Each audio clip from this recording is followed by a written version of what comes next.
प्रभु रामचंद्र भगवान की, बजरंग बली हनुमान की।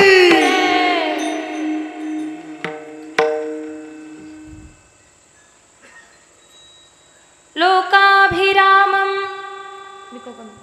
रणरंगधीरं राजीवनेत्रं रघुवंशनाथं कारुण्यरूपं करुणाकरन्तं श्रीरामचन्द्रं शरणं प्रपद्ये।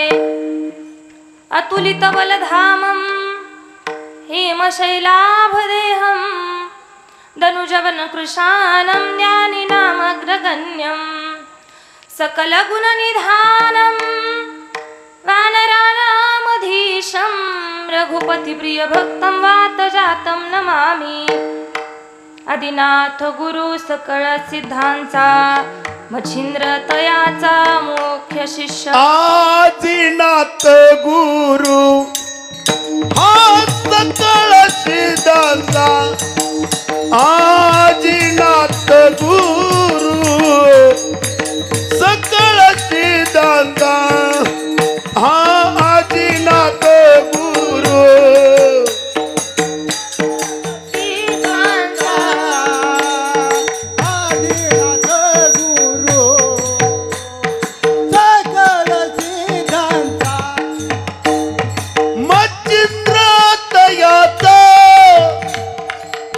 मुख्य शिष्य।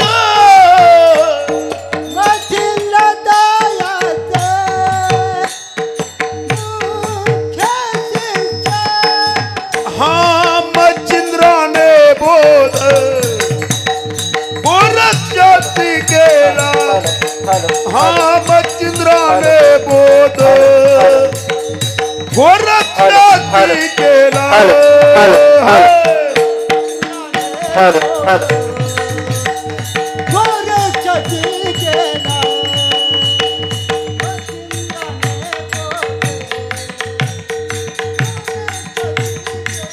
प्रभु रामचंद्र भगवान की जय। नमोस्तुते व्यास विशाल बुद्धे फुल्लारविंदाय तपत्रनेत्र, येन त्वया भारत तैलपूर्ण प्रज्वालितो ज्ञानमय प्रदीपः। चरितं रघुनाथस्य शतकोटि प्रविष्टम्, एकैकमक्षरं पुंसा महापातकनाशनम्। एक वाणी एक पत्नी एक वचनी मर्यादा पुरुषोत्तम प्रभु रामचंद्रजीचं चरित्र। जीवाची व्यथा कमी करण्यासाठी ही रामकथा, जीवनामधल्या सर्व प्रश्नांची उत्तरं म्हणजे रामायण, अशी ही सुंदर रामकथा। भगवान मर्यादा पुरुषोत्तम प्रभु रामचंद्रजीचं चरित्र। आज कथेचा द्वितीय दिवस आहे, दुसरा दिवस आहे। चालू असलेल्या अखंड हरिनाम सप्ताहामध्ये एवढं सुंदर नियोजनामध्ये, सुंदर वातावरणामध्ये, अतिशय अनुकूल वातावरण मामांच्या कृपेने आपल्याला सर्व सोयी इथं उपलब्ध झालेल्या आहेत। त्यामध्ये आज कथेचा दुसरा दिवस आहे। कालपर्यंत जे जे कथेला होते त्यांना माहीत असेल, कालपर्यंत शिवपार्वती विवाह कथा आम्ही इथपर्यंत कथा केली। शिवपार्वती विवाह झाल्यानंतर शिवजी आणि पार्वती कैलास पर्वतावरती येतात। कैलास पर्वतावरती आल्यानंतर समयुपर्यंत कार्तिक स्वामीचा जन्म झाल्यानंतर तारकासुराचा वध झाला। आता महादेव जे अतिप्रसन्न वदन आहेत, अतिशय रामनामामध्ये तल्लीन असणारे माझे महादेव प्रसन्न आहेत आणि पार्वती माता आता विचार करतात की मला रामकथा ऐकायची आहे। तुम्ही नीट लक्ष देऊन ऐकलं तर तुम्हाला कथा समजेल, कापराचे कान करून ऐकलं तर कथा कळेल की पार्वती माता म्हणतात मला रामकथा ऐकायची आहे। शिवजीला तर रामनाम हे खूप प्रिय आहे। आता रामकथा ऐकायची म्हटल्यावर शिवजी म्हटले, देवी मैं आपको जरूर कथा सुनाता हूँ। इथपर्यंत काल आम्ही कथा श्रवण केली, कथा ऐकली। याज्ञवल्क्यजी भारद्वाजीला ही कथा सांगतात.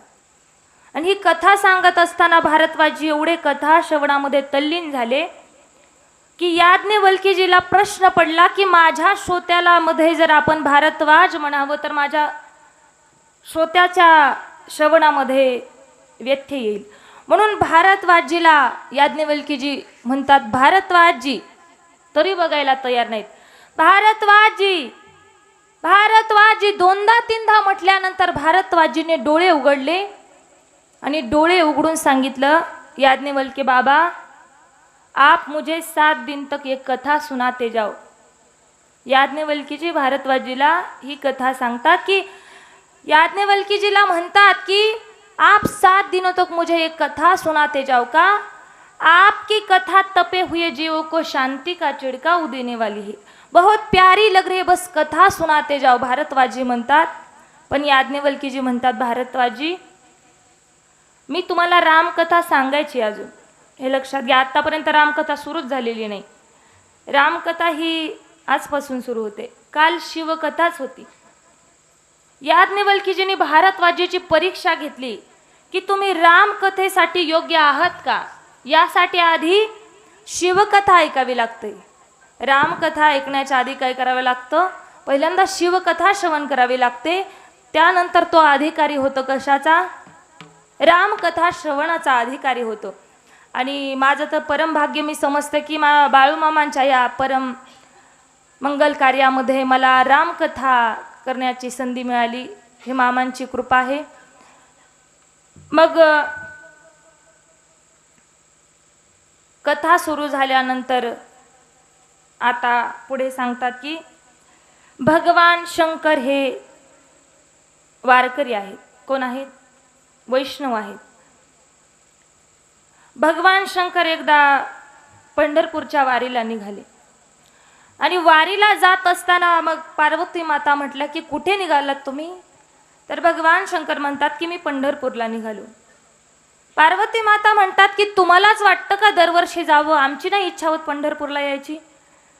महादेवजी म्हणतात पार्वती पंढरपूरला जाणं म्हणजे काय कुठे गार्डनमध्ये फिरायला जाण्यासारखे का. 11-12 लाख यात्रा असते, बाळ हरवलं तर आईला सापडत नाही. पण पार्वती माता म्हटल्या की मला पंढरपूरला यायचंय. आणि मग पार्वती आणि भगवान शंकर पंढरपूरला जाण्यासाठी निघतात. जात असताना मागून गणपती बाप्पा आवाज देतात. मग गणपती बाप्पाने आवाज दिल्यावर महादेवजी म्हणतात पार्वती आता किती अवघड झालं. का बरं, की एवढ्या मोठ्या पोटाचं पोर एवढ्या गर्दीमध्ये पंढरपुरामध्ये कसं फिरवायचं. पण पार्वती माता म्हटल्या येतं तर त्याला सुद्धा येऊ द्या वारीला. आणि मग वारीला जात असताना महादेवजींनी आपली गाडी काढली. पंढरपूरला जायचं म्हटल्यानंतर गाडी काढली. गाडी म्हणजे 4 व्हीलर नाही, मग नंदी बैल. आणि मग नंदी बैलावरती बसले 3 जण. कोण कोण, भगवान शिवजी, गणपती आणि पार्वती. नंदी बैलावरती बसल्यानंतर जात असताना पंढरपूरमध्ये पार्वती मातेनं तो पंढरपुरातला सोहळा बघितला. 90 वर्ष वयाचे म्हातारे एवढे नाचत होते. लुब्धली नादी लागली समाधी मूढ जन नरनारी लोकारे. मग ते नाचत असताना पार्वती मातेनं तो पंढरपुरातला सोहळा बघितला आणि पार्वती मातेनं सांगितलं तुमचा विठोबा तुम्ही, आपली नाही हिंमत आत यायची का. एवढी गर्दी बघितल्यानंतर पण महादेवजी म्हणतात पार्वती तुला मी पहिल्यांदाच सांगितलं होतं की पंढरपूरला जाणं एवढं सोपं नाही, तू घरीच थांब. पण पार्वती मातेनं ऐकलं नाही. मग भगवान शिवजी म्हणतात तू आता इथेच थांब. पार्वतीला तळावरती महादेवजी ठेवून पुढे पंढरपूरला निघतात. पंढरपूरला गेल्यानंतर महाद्वारामधून प्रवेश करतात. तिथून गेल्यानंतर मग वारकरी होते. वारकरी असल्यामुळे गर्दी खूप होते आणि महादेवाने नंदी बैल गर्दीमध्ये घुसवला. आता जर आपल्याला कोणी नंदी बैल आला तर कसं वाटेल, माणसं रागवतात. आणि मग महादेव जे होते, वारकरी जेव्हा नंदी बैल त्यांनी गर्दीमध्ये घुसवला तेव्हा वारकरी म्हणतात बैल घुसवला गर्दीत मारता का माणसं. महादेवजी म्हणतात नंदी आपलं वारकऱ्याच्या पुढं काही चालत नाही. कोणाचं? महादेवाचं, वारकऱ्याच्या पुढं. आणि मग नंदीला भगवान शिवजीने हनुमंतासमोर ठेवलं. हनुमंताच्या पुढे नंदी, आणि मग तिथून पुढे भगवान शिवजी आणि गणपती भगवान पांडुरंगाच्या दर्शनाला जातात. आणि मग जात असताना महादेवजी म्हणतात, गणपती आता थकलो बेटा, तू या कोनाड्यामध्ये बस. मग कोनाडामध्ये आपल्याला गणपतीची मूर्ती दिसते. तळावरती पार्वती ठेवल्या, हनुमंतापुढे नंदी ठेवला आणि कोनाड्यामध्ये गणपतीला ठेवलं. आणि मग पुढे गेल्यानंतर माझ्या पांडुरंगाला समजलं की माझा कैलासपती महादेव जे आला, महिमा वर्णिता महेशोतेने मस्तकी वंदिला. आणि म्हणून अजूनही लिंग प्रतिमा पांडुरंगाच्या डोक्यावरती आहे. म्हणून कोणी विचारलं वारकरी संप्रदायाचे पहिले वैष्णव कोण, त्याचं उत्तर काय आहे? भगवान शिवजी. म्हणून जो कोणी स्वतःला वारकरी समजत असेल, वारकऱ्याचे सगळे नियम सांभाळत असेल आणि पण निंदा शंकराची करतो, तर त्याचं मुख पाहिल्यानंही पाप होतं. कोणी वैष्णव जो का निंदी सदा शिव, त्याचे पाहुणे वदन मूर्खाहुनी मूर्खपूर्ण. म्हणून पहिले वैष्णव कोण? एका जनार्दनी वैष्णव शिरोमणी महादेव. वैष्णवांचे शिरोमणी माझे भगवान शंकर आहेत. आणि आपल्या या पंचक्रोशीमध्ये आपल्या काहीच थोड्याच अंतरावरती आपले भगवान शिव जे आहेत, अतिशय प्रिय असणारे रामप्रभूंना, भगवान श्री विठ्ठलांना प्रिय असणारे आदिनाथ बाबा. ते आदिनाथ बाबा काय आहेत? वारकरी आहेत. मग अशाच वारकऱ्यामध्ये आणि शैवामध्ये भांडणं सुरू झाली. भांडणं सुरू झाली असताना एका शैवाची मुलगी एका वैष्णवाच्या मुलाला देण्यात आली. शैवाची मुलगी वैष्णवाच्या मुलाला देण्यात आली. मुलगी नांदायला आली, सकाळी उठली सून आणि सारवायला लागली. आणि मग सारवत असताना वैष्णव सासरा उठला. उठल्यानंतर सुनबाई सारवत असताना तो रागवला. रागवून म्हणला की सुनबाई, हे तुझ्या बापाकडे चालता आडवं. आम्ही उभ्या चंद्रवाले वैष्णव, आडवे भस्मवाले नाही. आडवं सारवायचं नाही. सून घाबरली. का? पहिल्या दिवशी असे प्रतिबंध, तर जीवन जगायचं कसं? म्हणून त्या दिवशी सारवण कसं असतं? असं आडवं असतं. बरोबर, आपण सगळ्यांनी सारवण घेतलेलं आहे. सारवण हे आडवं घेतात. मग ती सून घाबरली. ती म्हणली, पहिल्या दिवशी असे जर मला प्रतिबंध करतात, मग आयुष्य कसं काढायचं? मग त्या दिवशी सुनेने उभं ओबड धोबड सारवलं. तोपर्यंत सासरा दात घासायला बसला. आणि दात घासायला बसला. ती सून वैष्णवाची असली तरी कन्या शैवाची होती. तरा बाहेर घरातून चालत आली आणि दात घासणाऱ्या सासऱ्याचा हात धरला. थांबा मामाजी. का सुनबाई? वैष्णव हात आपण. हा, म्हटले आडवं दात घासायचं नाही. का? कोणी वैष्णव जो का निंदी सदाशिव, त्याचे पाहुणी वदन. म्हणून वैष्णवांचे शिरोमणी माझे भगवान शंकर आहेत. म्हणून ही रामकथा पार्वती माता म्हणतात की तुम्ही मला एवढा वेळ एवढंच सांगत आलात, पण मला रामकथा ऐकायची. काय ऐकायची आहे? रामकथा. नेमका रामाचा जन्म हा कशासाठी होतो? यदा यदा हि धर्मस्य ग्लानिर्भवति भारत अभ्युत्थानमधर्मस्य तदात्मानं सृजाम्यहम् परित्राणाय साधूनां विनाशाय च दुष्कृतां धर्म संस्थापनार्थाय संभवामि युगे युगे. ज्या ज्या वेळेस धर्माची हानी होते, ज्या ज्या वेळेस साधू संतांवरती संकट येतात, त्या त्या वेळेला माझा भगवान प्रभू अवतार घेतात. हा धर्म रक्षव अवतार घेसी, धर्म रक्षवया अवतार घेसी, अवतार घेसी, धर्म रक्षवया अवतार घेसी. आपुल्या पाळीसी भक्त जना, आपुल्या पाळीसी भक्त जना. हे अंबरची साथी अंबरुषी साठ जन्म सोचिले, अंबरुषी साठ जन्म सोचिले.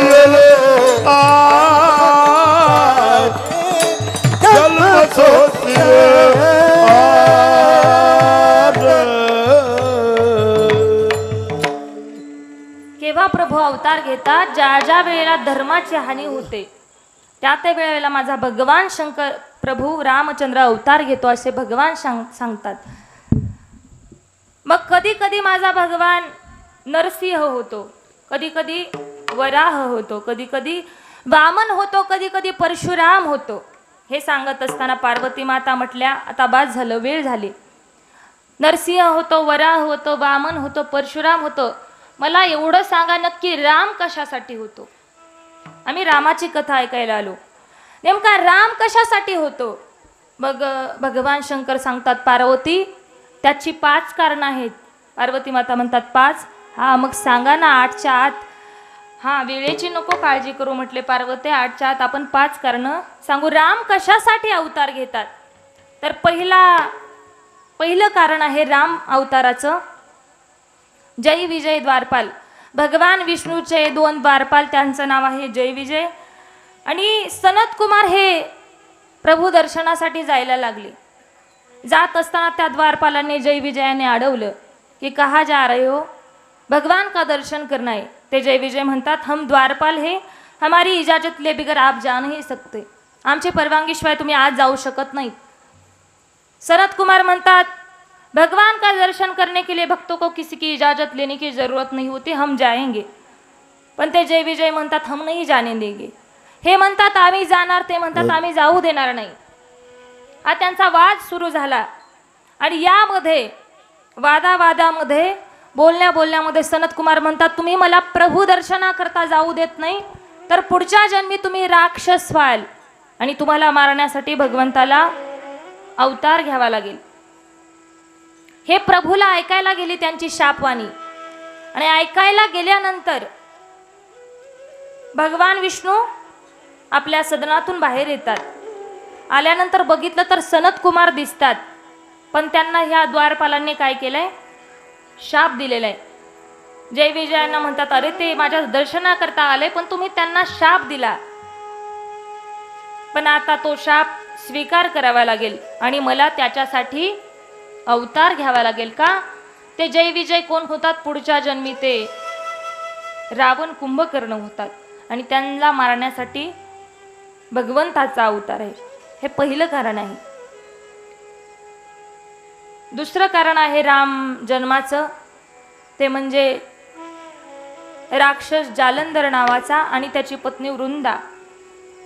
हे दोघं पती पत्नी. वृंदा पतिव्रता होती. ते जालंधराने सगळ्या राजांना जिंकलं, सगळ्या देवतांना जिंकलं.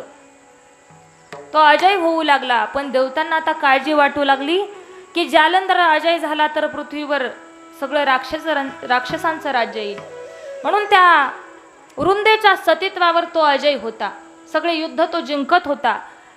आणि मग भगवंतांनी विचार केला, त्यांच्या मीटिंग भरल्यानंतर विचार केला की आता आपल्याला जालंधराला वध करायचा आहे. पण वध कशाने होईल? तो अजय आहे का?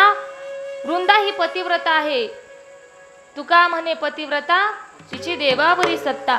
जालंधर मरणार नाही आपल्या हातून. मग काय करावं लागेल? तर तिच्या सतीत्वाला बाधा आणावी लागेल, त्याशिवाय जालंधर मरू शकत नाही. मग सगळं ठरल्यानंतर विष्णू भगवंताने जालंधराचं रूप घेतलं. जालंधराचं रूप घेतल्यानंतर ते वृंदेकडे आले. इकडं जालंधराचं युद्ध चालू आहे देवतांसोबत. खऱ्या जालंधराचं युद्ध देवतांसोबत चालू आहे. आणि विष्णू भगवान जालंधराच्या रूपात कुठे आले? वृंदेच्या महाली आले. आणि तिथे आल्यानंतर मग आपले पतिदेव आले म्हणून वृंदेनं बसायला आसन दिलं, पूजा केली, जेवण वाढलं. आणि पण इतक्यात एवढा प्रसंग घडला की जे सेवक होते जालंधराचे ते पळत येतात. का?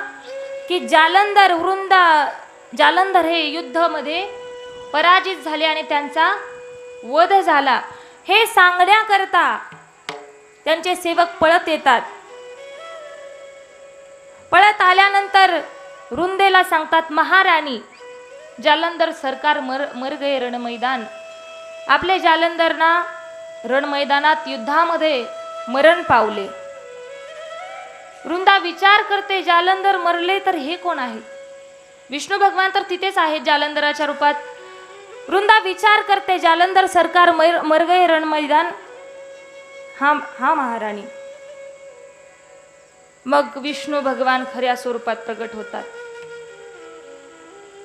अरे मी विष्णू हूं देवी. वृंदा म्हणते, भगवंता, माझ्या पतीच्या गैरहजेरीत येऊन तुम्ही माझ्याकडून सेवा करून घेतलीत, पण लक्षात ठेवा, पुढच्या जन्मी माझा पती येईल आणि तुमची पत्नी चोरून नेईल. पुढच्या जन्मी जालंधर कोण होतो? रावण. आणि रामाची पत्नी कोण चोरून नेतं? रावण. म्हणून वृंदेनं जो शाप दिला तोही भगवंताने स्वीकार केला. म्हणून पुढच्या जन्मी माझा पती येईल आणि तुमची पत्नी चोरून नेईल. हे राम अवताराचं दुसरं कारण आहे.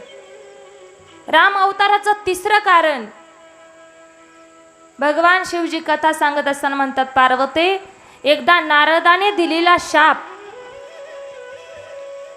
नारदाने शाप हा शब्द ऐकला आणि पार्वती माता म्हणतात, प्रभु, नारद तो मेरे गुरु है और ज्ञानी है, मेरे ज्ञानी गुरु भगवान को शाप कैसा दे सकते हैं?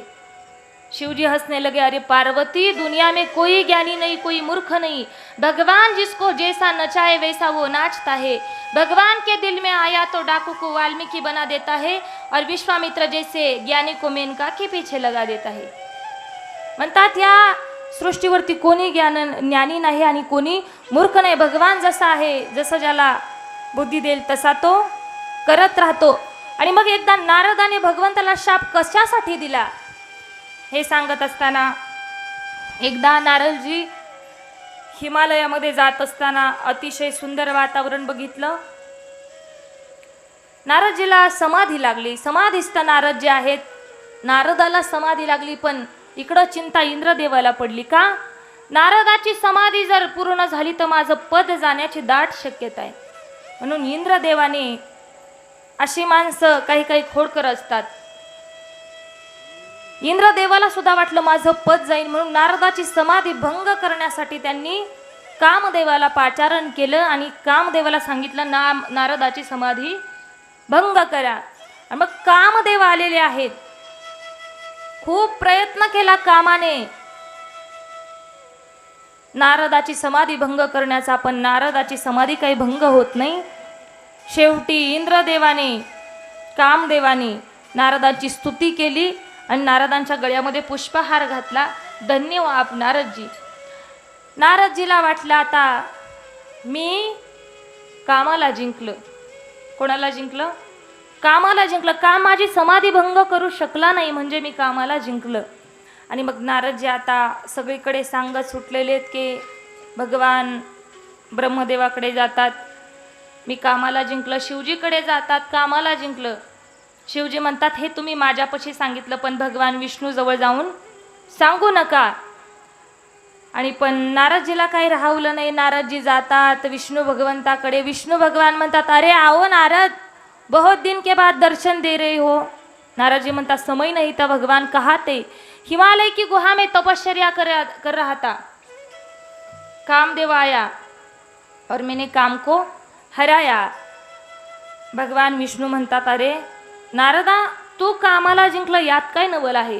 तुझे भजन करणारे लोक सुद्धा कामाला जिंकतील, तू जिंकला यात काय नवल आहे?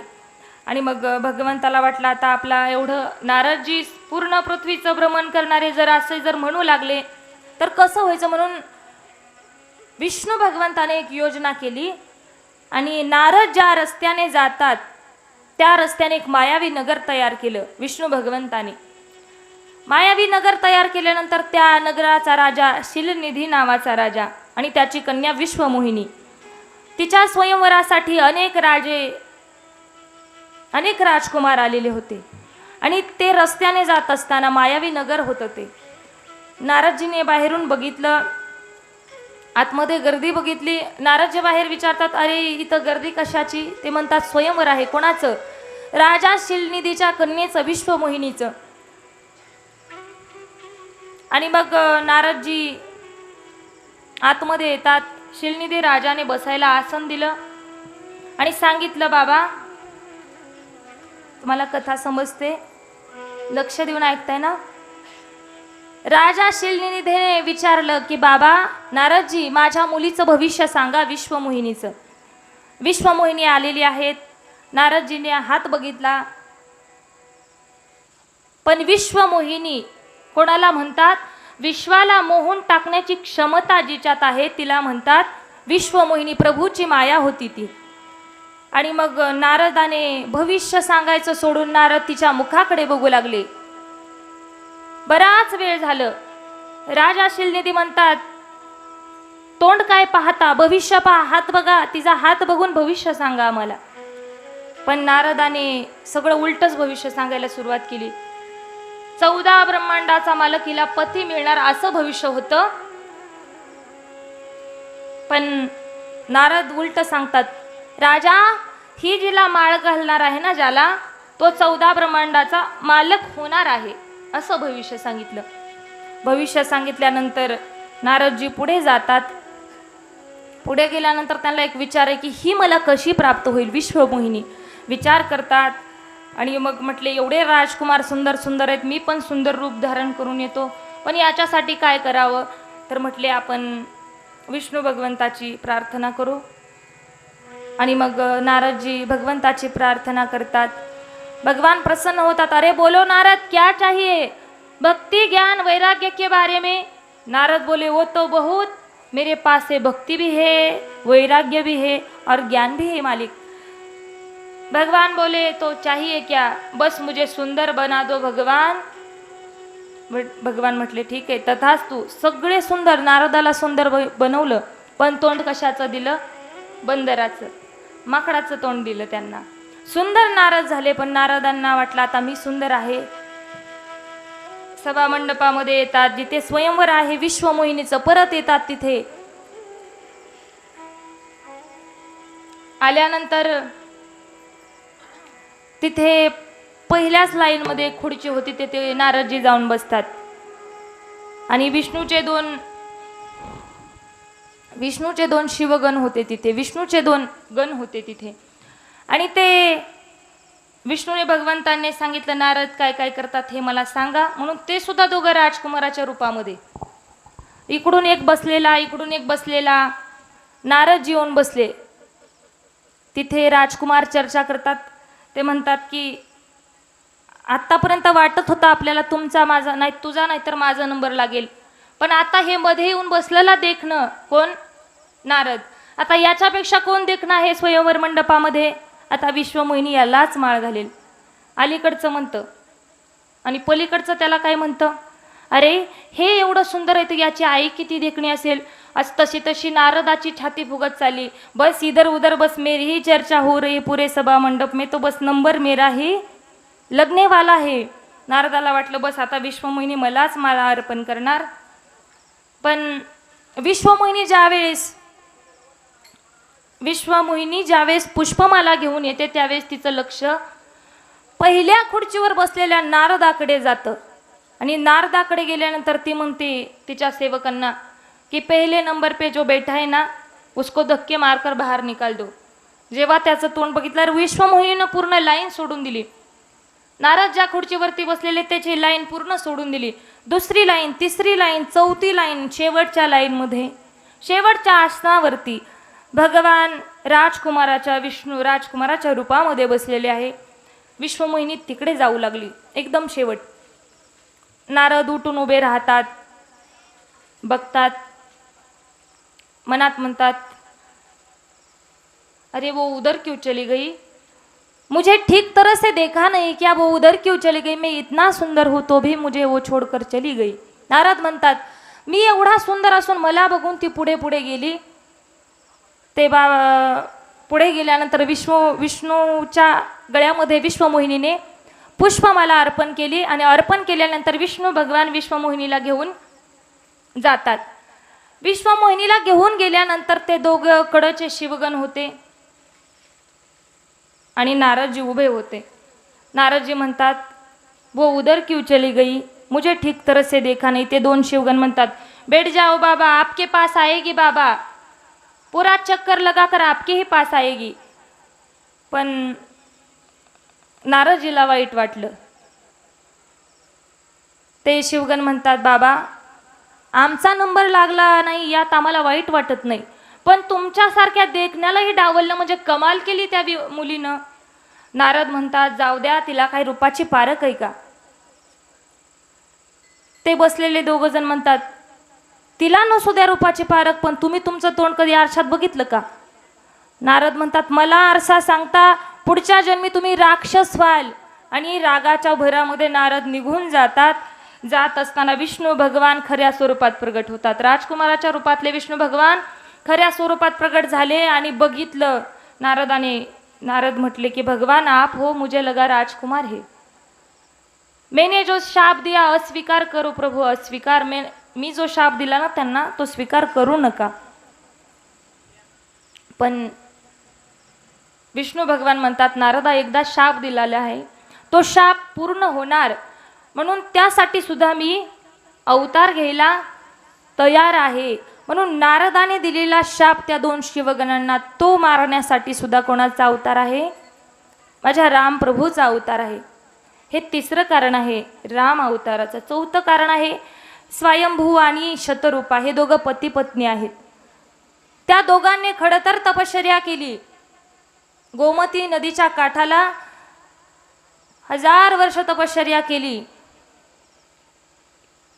इतके दिवस लोटल्यानंतर एक दिवशी भगवान प्रसन्न होतात. मांगो मांगो बरबईन भवानी, परम कबीर कृपा बत्सानी, आपको क्या चाहिए वो मुझे मांग लो. ते स्वयंभू आणि शतरूपा म्हणतात, प्रभू बस तुम्ही दर्शन दिलं एवढंच आमच्यासाठी पुरेसं आहे. फक्त आमची एवढीच इच्छा आहे, पुढच्या जन्मी तुम्ही आमच्या पोटी जन्म घ्यावा, एवढीच इच्छा आहे. मग शतरूपाला विचारलं, माँ आपकी क्या इच्छा है? बोली कुछ नहीं भगवान, आप हमारे राज दरबार में आओगे. म्हटले आत्तापासून मी तुला आई म्हणतोय, मी तुमच्या घरी मुलगा म्हणून येईल. आणि मग पुन्हा राजाला विचारतात, अजून तुमची काय इच्छा आहे? मी तुमच्या घरी येईल, पण तुमची दुसरी काही इच्छा आहे का? म्हटले काही नाही, बस तुम्ही आमच्या घरी याल, आमच्या पोटी जन्म घ्याल, बस त्या पुत्राच्या वियोगानं मला मरण यावं. राजाने काय इच्छा व्यक्त केली? भगवान आमच्या पोटी जन्म घेणार आहेत, पण जन्म घेतल्यानंतर फक्त त्या पुत्राच्या वियोगानं मला मरण यावं, म्हणून दशरथ रामाच्या वियोगामध्ये मरण पावतात. हे चौथं कारण आहे राम जन्माचं. आणि 5वं कारण आहे एक कैकई देशाचं राजा, त्याचं नाव सत्यकेतू, आणि त्याला 2 मुलं आहेत, एक प्रतापभानू आणि एक अरिमर्दन. आणि त्यांचा एक प्रधान आहे धर्मरुची नावाचा. सत्यकेतू मुलाच्या ताब्यामध्ये राज्य देऊन तपश्चर्या करण्याच्या उद्देशानं अरण्यामध्ये जातो. प्रतापभानूने सर्व राजांना जिंकलं, स्वतः चक्रवर्ती राजा झाला. काही राजा त्याला शरण आले, काही अरण्यामध्ये गेले तपश्चर्या करण्याच्या उद्देशानं. आणि असं करत असताना एक दिवशी प्रतापभानू हा शिकार करण्याच्या उद्देशानं अरण्यामध्ये निघाला. घोड्यावरती बसून निघालेला, आणि अरण्यामध्ये जात असताना एक डुक्कर पळत होतं, आणि त्याला बाण त्याच्यावरती धरून राजा त्याच्या मागे मागे जातो. आणि जात असताना ते खरं तर डुक्कर नव्हतं, मग काय होतं ते? तर तो राक्षस होता. कालकेतू नावाचा तो राक्षस होता. मग त्या राक्षसाने डुकराच्या रूपातल्या त्याला घोर अरण्यामध्ये घेऊन गेला. रात्र झाली. रात्र झाल्यानंतर राजाला आता आपल्या महालाकडे परत जाता येईना, म्हणून त्याने शोधत शोधत एक आश्रम बघितला, आणि आश्रमामध्ये तो गेला. आणि आश्रमामध्ये एक साधू होता. तिथे गेल्यानंतर नमस्कार केला. त्या साधूने विचारलं, कोण हो आप? राजाने खोटं सांगितलं. राजा म्हणतो की राजाचं नाव काय आहे? प्रतापभानू. पण त्याने काय सांगितलं? प्रतापभानू नावाचा जो राजा आहे ना, त्याचा मी प्रधान आहे. काय सांगितलं? प्रतापभानू नावाचा जो राजा आहे त्याचा मी प्रधान आहे. ती म्हटले ठीक आहे, शिकार करत करत मी इथं आलो, मला कुठे काही दिसलं नाही म्हणून तुमच्या आश्रमामध्ये मी आलो. बरं ठीक आहे म्हटले, आजचा दिवस मी इथंच मुक्काम करतो. ते साधू म्हणतात ठीक आहे. सर्व परिचय झाल्यानंतर तो साधू नव्हता. राजाने सर्व राजे जिंकले होते, त्यातलाच तो राजा होता. तो साधूचा वेश धरून अरण्यामध्ये आला होता आणि त्या साधूला सगळं माहीत होतं, हा राजा आहे. त्याने त्याला ओळख सांगितली नाही, मीही राजा आहे. साधूच्या वेशातला तो त्याला विचारू लागला, अरे मला सगळं माहिती आहे, तू कोण आहे? प्रताप भानू आहे. तुझ्या भावाचं नाव अरिमर्दन आहे आणि तुझा प्रधान त्याचं नाव धर्मरुची आहे आणि इथून 70 योजन तुझं नगर आहे. हे सर्व सांगितल्यानंतर त्या प्रताप भानूला वाटलं, अरे खराच हा साधू दिसतोय. का? वेशावरनं, सांगण्यावरनं. एवढं खरं खरं सांगतोय, मी खोटं सांगितलं याला, पण याला माझ्याबद्दल सर्व माहिती आहे, म्हणजे हा मोठा महात्मा दिसतोय. म्हणून त्याच्या चरणावरती डोकं ठेवलं आणि सांगितलं, बाबा तुम्ही थोर संत आहात, थोर महात्म्या आहात, तुम्हाला गुरु करण्याची माझी इच्छा आहे. कोणाची? प्रताप भानूची. बस तुम्हाला गुरु करावं एवढी इच्छा आहे. तो म्हणतो गुरु करता येईल, पण मी सहजासहजी कोणाचा गुरु होत नाही. का? जेव्हापासून माझा जन्म झाला तेव्हापासून मी एकतनु आहे. एकतनु म्हणजे ब्रह्मदेवाने जेव्हा सृष्टी निर्माण केली तेव्हापासून मी शरीर बदललं नाही, तेव्हापासून मी एकतनु आहे. म्हणून मी कोणाला जास्त भेटत नाही, कोणाकडे जात नाही, कोणाला जास्त बोलत नाही. तू आलाय म्हणून तुला बोलतो, पण तुम्हाला गुरु करण्याची इच्छा आहे. हो. ते म्हटला, हातपाय धुवून या. हातपाय धुवून आला राजा, बसला. बसल्यानंतर सांगितलं की बाबा माझी एकच इच्छा आहे, माझं राज्य हे मरेपर्यंत म्हणजे मी अमर व्हावं, कोणाच्या हातून मरल्या जाऊ नये, अशी राजाची इच्छा आहे. ते गुरूंना सांगतात की मी कोणाच्या हातून मरू नये आणि मी चक्रवर्ती राजा कायम राहावा. ते म्हटले ठीक आहे, असंच होईल, पण ते कशाने होईल? जेव्हा तू ब्राह्मणांना भोजन देशील, ब्राह्मण ज्यावेळेस तृप्त होऊन तुला आशीर्वाद देतील त्यावेळेस हे शक्य होईल. पण म्हटले काय करावं लागेल? म्हटले काही नाही, ब्राह्मणांना आमंत्रण द्या, ते ज्यावेळेस भोजनाला तुझ्याकडे येतील त्यावेळेस त्याचा स्वयंपाक सगळा मी बनवेल. आणि मग राजा म्हटला ठीक आहे. मग राजाने त्या दिवशी रात्री मुक्काम केला. झोपल्यानंतर सांगितलं, मी तुला तुझ्या राज्यामध्ये नेऊन ठेवतो. राजा झोपी गेला आणि तो डुकराच्या रूपातला आला, राक्षस. हे दोघांचा प्लॅन होता की यांचं राज्य राजाने हिसकावून घेतलं. म्हटलं आपण राजाचा बदला घेऊ. म्हणून याच्याकरता त्या दोघांनी राजाला त्या डुकराने आश्रमापर्यंत आणलं आणि त्या कपट मुनीने राजाची सगळी व्यवस्था केली. त्याला राजाच्या दरबारामध्ये नेऊन ठेवलं त्या राक्षसाने. आणि बघितलं तर आपल्या राज्यामध्ये आलेला तो राजा बघितला. म्हटले की माझे गुरुदेव अधिकारी आहेत, मला इथं आणून सोडलं त्यांनी झोपेत, म्हणजे खूप मोठे थोर महात्मे आहेत माझे गुरुदेव. आणि मग सर्व ब्राह्मणांना आमंत्रण दिलं जेवणासाठी. जेवणासाठी सर्वजण येतात, सर्व स्वयंपाकाची व्यवस्था ह्या कपट मुनीने केलेली. कोण? जो राजाला बोलत होता राजा, तो कपट मुनी. त्याने सर्व भोजनाची व्यवस्था केली आणि व्यवस्था करत असताना त्या भोजनामध्ये त्याने मृगाचं मांस मिक्स केलं ब्राह्मणांना भोजन देण्यासाठी त्या कपट मुनीने. का? राजाला त्या ब्राह्मणांनी रागावून शाप द्यावा याकरता त्याने सर्व त्या भोजनामध्ये मांस मिक्स केलं. सर्व ब्राह्मण जेवायला बसतात, पण इतक्यात आकाशवाणी होते, ब्राह्मणांनो तुम्ही जे भोजन करताय ते भोजन तुमच्या योग्य नाही, तुम्ही इथून उठा. त्यांनी मृगाचं मांस मिक्स केलं आहे तुमच्या भोजनामध्ये. आकाशवाणीचे शब्द ऐकल्यानंतर भगवान ते ब्राह्मण सर्व उठून बसतात, सर्वजण रागवतात. प्रताप भानूला म्हणतात, तुम्ही आम्हाला आमंत्रण दिलं जेवणाकरता आणि तुम्ही आमचा धर्म नष्ट करता. ब्राह्मण म्हणतात, प्रताप भानु, भगवान ने हमारा धर्म बचाया वरना भ्रष्ट हो जाते, हमारा शाप है, अगले जन्म में आप ऐसे बलवान राक्षस बनोगे, आपको मारने के लिए भगवान को अवतार लेना पड़ेगा और आपके कुल में दिया जलाने वाला कोई नहीं बचेगा. भगवान ज्यावेळेस ते प्रताप भानू पुढच्या जन्मी रावण होतो, त्याचा भाऊ धर्मरुची कुंभकर्ण होतो आणि त्याचा भाऊ अरिमर्दन कुंभकर्ण होतो आणि प्रधान धर्मरुची हा बिभीषण होतो. तिघं भाऊ तुम्हाला माहिती आहेत ना. प्रताप भानू हा रावण होतो, अरिमर्दन हा कुंभकर्ण होतो आणि धर्मरुची प्रधान बिभीषण होतो. या तिघा भावांनी आता खरं तर तपश्चर्या केली. रावणाने, कुंभकर्णाने, बिभीषणाने सर्वांनी तपश्चर्या केली. तपश्चर्या केल्यानंतर भगवान प्रसन्न होतात, म्हणतात काय पाहिजे तुम्हाला. बस रावण म्हणतो कोणाकडून मी मारल्या जाऊ नये. भगवान म्हणतात मी स्वतः मरणार आहे, दुसरं काहीतरी मागा. मग रावण म्हणतो एकतर भगवंताच्या हातून मरण, नाहीतर वानराच्या हातून मरण. आणि मग असं झाल्यानंतर सर्व रावणाचं लंका, रावणाने कुबेराची लंका घेतली. सगळीकडे धर्माची हानी, अधर्माची वाढ होत चालली. आणि मग आता सर्वांना प्रश्न पडला, आता भगवंताकडे जायला पाहिजे.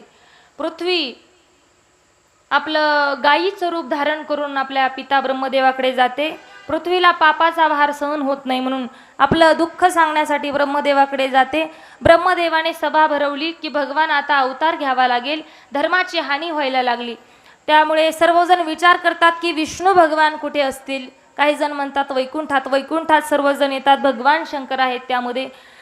विष्णू भगवान म्हणतात मी पुढच्या जन्मामध्ये अयोध्येमध्ये राम अवतार घेणार आहे. सर्वजण देवता आहेत. देवता म्हटले, भगवान शिवजी म्हणतात सर्वजण आपण देवतांनी भगवंताला मदत करण्यासाठी काय व्हायचं आहे, वानर व्हायचं आहे. आणि भगवान सांगतात तुम्ही सर्वजण वानर होणार आहेत, प्रभू अवतार घेणार आहेत, पण सर्वात मोठा वानर मी होणार आहे. त्याचं नाव काय, भगवान शंकर वानर होतात, त्यांचं नाव काय, तुका म्हणे रुद्रा अंजनीच्या कुमरा. अंजनीच्या तपासाठी महारुद्र आले पोटी. भगवान शंकर हे हनुमंतराय होतात. आणि मग आता राजाला अयोध्येमध्ये सर्व अनुकूलता आहे, पण राजाला कोणी नाही, संतान नाही, म्हणून राजा दुःखी आहे. पण आपले गुरु वशिष्ठ सांगतात की राजा तुला 3 स्वापद मारावे लागतील. तेव्हा राजा अरण्यामध्ये येतो. सर्वजण अरण्यामध्ये आल्यानंतर राजा खूप वेळ काहीतरी प्राणी येण्याची वाट बघतोय, पण प्राणी काही येत नाही. रात्र झाली. एका झाडावरती राजा लपून बसलेला आहे की पाणी पिण्यासाठी एक तलावामध्ये काहीतरी प्राणी येईल आणि तो मला अचूक बाण मारता येईल, म्हणून राजा बसलेला आहे झाडावरती. झाडावरती बसल्यानंतर श्रावण त्याच्या आंधळ्या मायबापाला कावडीमध्ये बसून काशीची यात्रा अपूर्ण राहिली ती पूर्ण करण्याच्या उद्देशानं निघाला.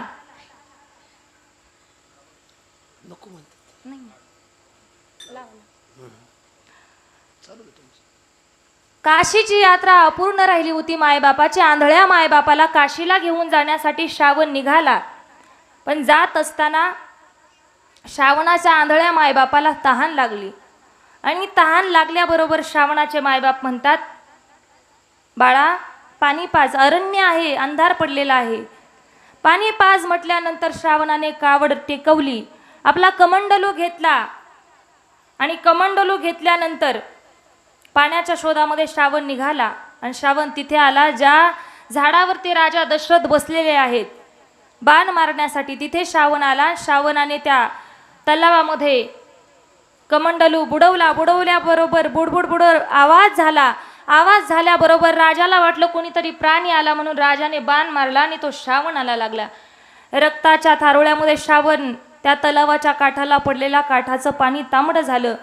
श्रावण आचकी देतो. राजाला वाटलं कोणीतरी मानवाची हत्या आहे, म्हणून राजाने उतरला, त्या श्रावणाकडे गेला. विचारलं कोण रे तू. म्हटला मी श्रावण, माझ्या मायबापाला तहान लागली म्हणून इथं आलो, पण तू मारला, आता राजा मी मरतो. मी मरतो याचं वाईट वाटत नाही, पण माझ्या मायबापाला माझ्याशिवाय पाणी पाजायला कोणी नाही, म्हणून राजा तू एक वचन दे माझ्या मायबापाला पाणी पाजण्याचं. आणि मग राजा म्हणतो ठीक आहे. श्रावणाने प्राण सोडला. पण इकडं श्रावणाचे मायबाप म्हणतात एकमेकाला की श्रावण आपला खूप वेळ झालं गेलेला आहे, आला नाही, कोणी हल्ला केला का त्याच्यावरती? त्यावेळेस त्यांचा संवाद चालू असताना दशरथ राजे आलेले आहेत. दशरथ राजे 5 फुटावरती उभे आहेत. त्या मायबापांना दिसत नाही आणि राजा बोलत नाही. ते म्हणतात, श्रावणा, तुला अपरात्री पाठवला म्हणून रुसला का रे माझ्या बाळा? पाणी नसल मिळाला तर तसा वापस ये. ते टाहो फोडतात श्रावणाच्या विरहामध्ये. पण राजा दशरथ तिथे त्यांचं दृश्य बघितल्यानंतर त्याचे डोळे पाण्याने डबडबले. पाण्याने डबडबलेल्या डोळ्याने राजा त्यांना म्हणतो की घ्या पाणी. त्यांनी बदललेला आवाज ओळखला आणि त्याचे श्रावणाचे मायबाप म्हणतात, कोण तुम्ही पाणी घ्या म्हणणारे? अरे बोलत का नाहीत? कोण आहात तुम्ही? राजा दशरथ म्हणतात, मी अयोध्येचा राजा दशरथ माझे नाव. दशरथ, हो बाबा, तुम्ही का पाणी घेऊन आलात? पाणी आणावं लागलं मला. मायबाप म्हणतात, का? कारण आमच्या निरपराध मातृपितृ भक्त श्रावण बाळावरती अरण्यामध्ये हिंस्त्र पशुने हल्ला केला की काय? दशरथ राजा म्हणतात, नाही बाबा नाही. जनावराला पशुला दया असते, पण हा दगडाच्या हृदयाचा अयोध्येचा राजा दशरथ याने तुमच्या निरपराध श्रावणाला मारला, त्याच्यावरती हल्ला केला. श्रावणाचे मायबाप म्हणतात, काय राजा, आमचा श्रावण तू मारला? अरे लेकराचं संगोपन हे मायबाप करत असतात, पण ते भाग्य आमच्या श्रावणाच्या नशिबी नव्हतं. जन्माचे आम्ही आंधळे, पण आम्हाला सांभाळले श्रावणाने. आणि आमची काशीची यात्रा अपूर्ण राहिली, ती पूर्ण करण्याच्या उद्देशानं आमचा श्रावण निघाला. राजा तू मारला आमच्या श्रावणाला. फेक ते पाणी राजा, आम्ही पाणीही पिणार नाही, पण आम्ही शाप देतो की आम्ही जसा आता आमच्या पुत्राच्या वियोगामध्ये मरतो, तसा तूही एक दिवस तुझ्या पुत्राच्या वियोगामध्ये तडफडून मरशील, हा शाप दिला. शाप दिल्यानंतर राजा जातात. अयोध्येमध्ये गेल्यानंतर सर्व कैकईला वृत्तांत सांगतात. आणि एक दिवशी विभांडकाचे पुत्र शृंग ऋषी आलेले आहेत. शृंग ऋषी आल्यानंतर सर्व प्रसाद पात्र घेतलेले आहे. प्रसाद वाटल्यानंतर समयूपर्यंत गर्भवती राहिल्यानंतर रामप्रभूचा जन्म, भरताचा जन्म आणि लक्ष्मण शत्रुघ्नाचा जन्म. चैत्र महिना शुद्ध पक्ष पंचमी नवमी तिथी, वसंत ऋतू नवमी तिथी, चैत्र महिना, भगवान रामप्रभूचा जन्म कौसल्यामाईच्या पोटी झाला. भरताचा जन्म कैकेयीच्या पोटी आणि लक्ष्मण शत्रुघ्नाचा जन्म सुमित्रेच्या पोटी झाला. आणि अयोध्यामध्ये सगळीकडे आनंद आनंद आहे. राम अवतार घेतात. सियावर रामचंद्र की जय, उमापति महादेव की जय, पवन सुत हनुमान की जय, सब संतन की जय. रामाचा जन्म चैत्र शुद्ध पक्ष नवमी तिथीवार सोमवार, भरताचा जन्म चैत्र शुद्ध पक्षवार नवमी तिथी मंगळवार आणि लक्ष्मण शत्रुघ्नाचा जन्म एकादशी वार बुधवार. हा चौघाही भावांचा जन्म एका दिवशी होतो. पण आपल्याकडे वेळ कमी असल्यानंतर आपल्या वेळेमध्ये ही कथा इथेच थांबते. पुढच्या कथा श्रवण करण्यासाठी महादेवजी पार्वतीला म्हणतात, उद्या या. आता पुढची कथा उद्या असेल. सर्वांनी उद्या कथा श्रवणाकरता या. कुंडलिका वरदारी विठ्ठल.